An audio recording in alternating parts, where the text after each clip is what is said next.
Hello everyone, welcome back. The topic for today is the forfeiture of shares.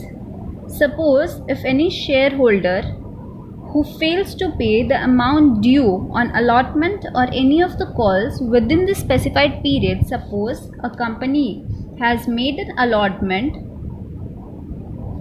at the rate rupees 3 and the time period for paying the money is from suppose 1st January 2020 to 31st January 2020, and a subscriber or a shareholder has failed to pay the allotment money.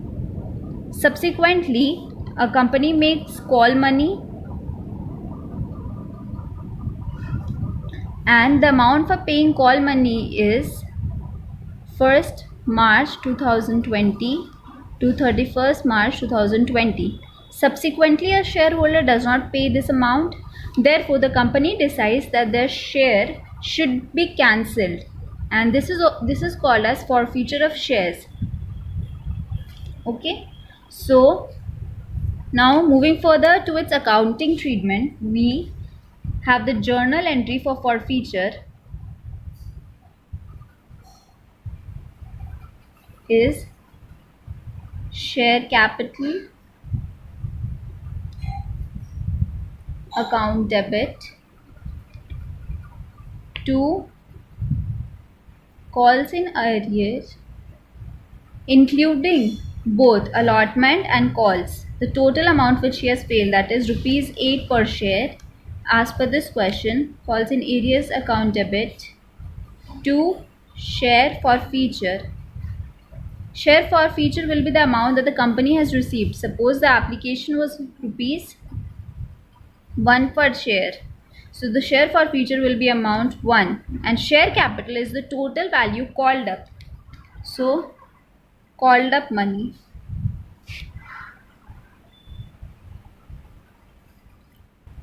Share capital will be the called up money. Calls in arrear will be the amount which the shareholder has not paid, and subsequently his shares will be forfeited.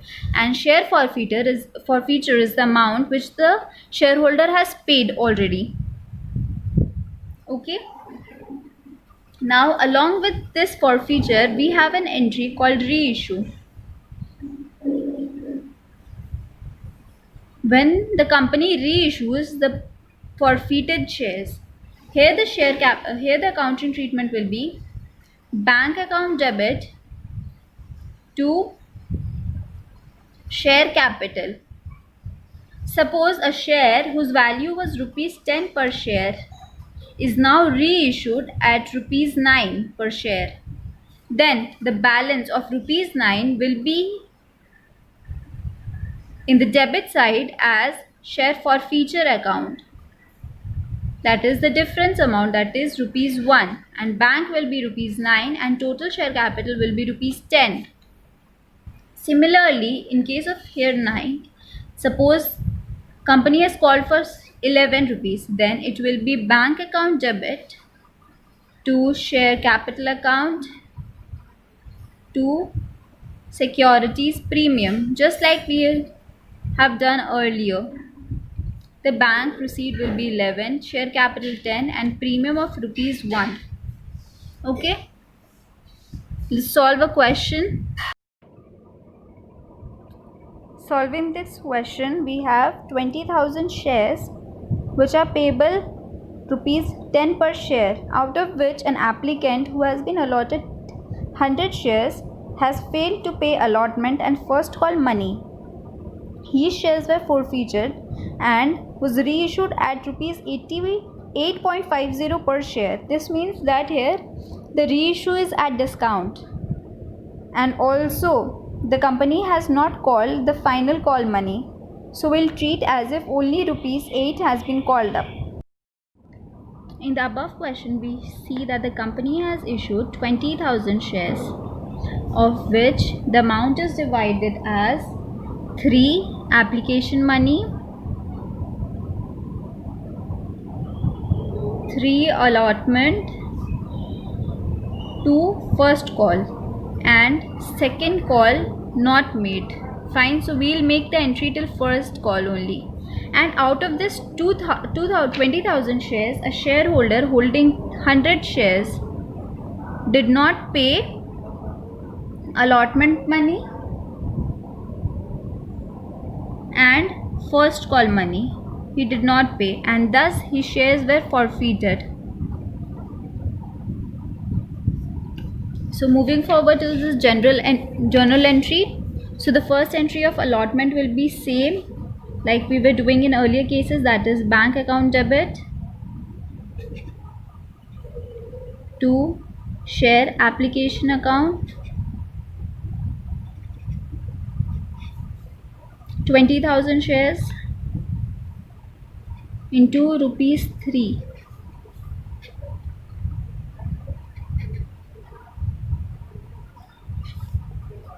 Now the second entry, when the share application money is transferred to the allotment to share capital account, the same amount will be transferred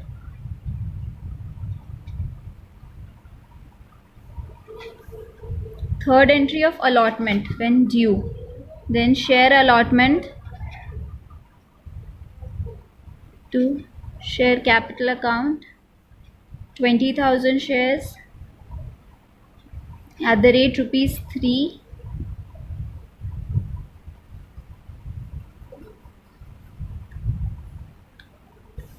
Now when we receive money, we see that a particular person who is holding 100 shares hasn't paid the amount.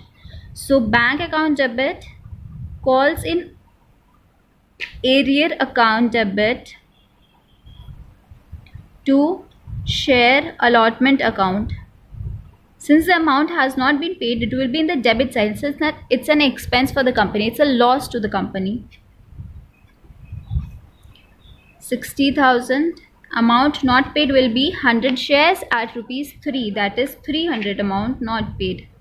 The rest balance will be shown. Fine.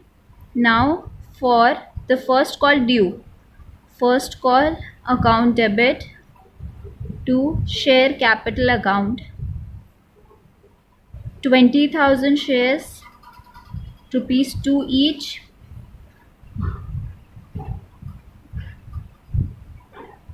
Here also the same person has not paid the call money, therefore bank account debit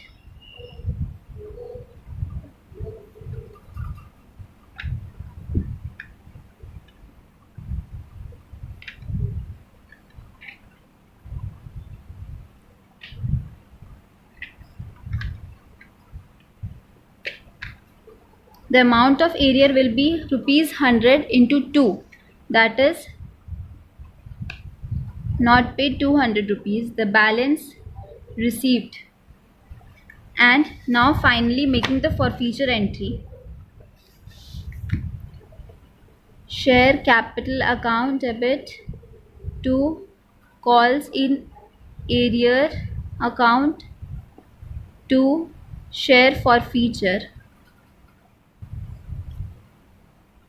The share capital will be the amount called up. Here the amount called up is 3 plus 3 plus 2, that is only 8 rupees.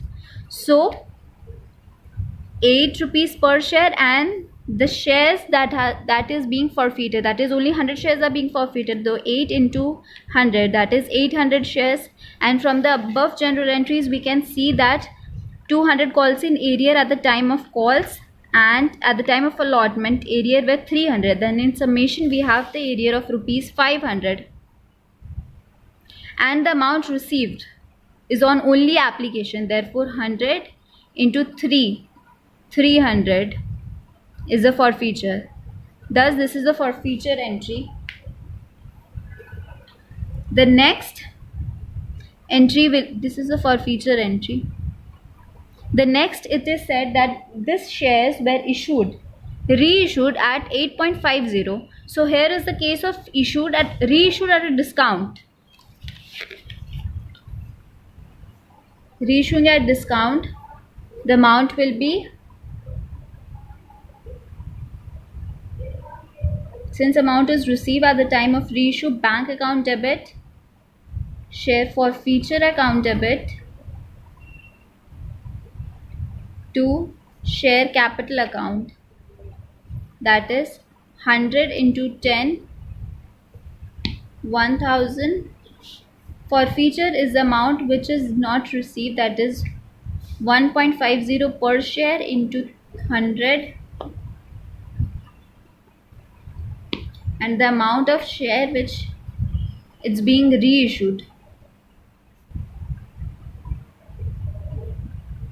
Now there's a further entry when we transfer the forfeiture into capital reserve. Then share forfeiture account debit to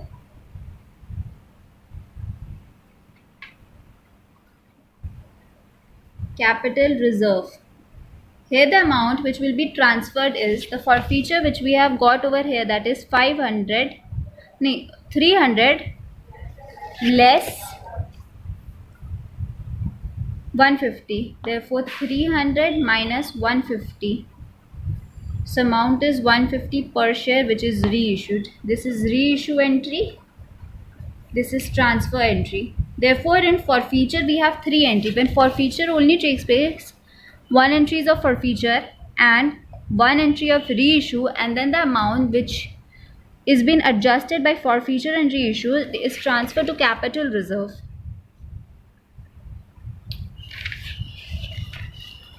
Do solve similar questions, and if you have any doubt, please do let me know in the comment section below. Thank you for watching my video.